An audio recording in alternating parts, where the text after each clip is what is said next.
गजनी शिशि वर्मा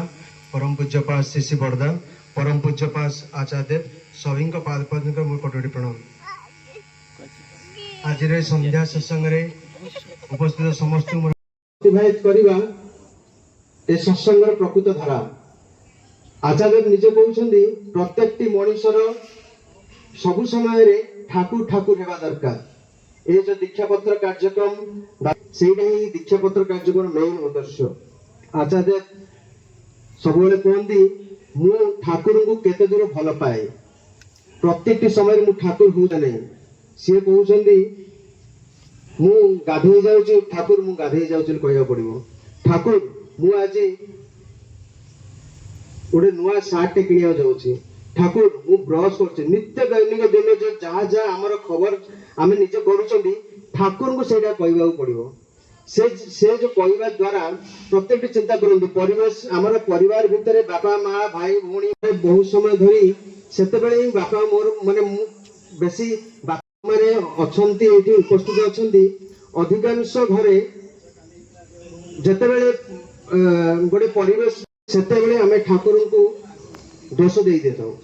से दोष देवा भितर मनमालिन्य भितर आम ठाकुर को छाड़ी जाता ठाकुर से किंतु आचार्य से दीक्षापत्र कार्यक्रम जो मनमालिन्य देगी जो मैंने पढ़ी से पूर्ण भाव आने दीक्षापत्र मेन कार्यक्रम प्रत्येक कार्य आम जमी ठाकुरमय हो रहा आउ आचार्य निज माने कहते आपण मैंने व्हाट्सएप माध्यम माने अन्य भाई मान माध्यम सभा शुणुवे सकाल प्रार्थना करवा संध्या प्रार्थना करवा घर घर दे प्रार्थना करवा ए द्वारा कौन हम निजर जीवनचर्या जो नित्य दैनिक जीवनचर्या सहित परिवेश ही उन्नत हम धरी नियंतु मु मो घरे आम आम घरे 4 जन 5 जन 4 जन अच्छु मो घरे आम नित्य प्रार्थना करुछु। धन्य दिवाकर भाई अच्छी दिवाकर भाई सी नित्य प्रार्थना करुँ जगार मु किंतु घर गली सी तार किसी प्रोब्लेम थाई पारे सी आम घर को आसिला आम घर किसी प्रोब्लेम थाई पारे कारण मो घर प्रोब्लेम टा केतेबेले भी मो द्वारा हे न पारे जनकर घर माने प्रोब्लेम टा जो छोट मोट प्रोब्लेम थाए किए कार पुओ माने नहीं किए कार पारिवारिक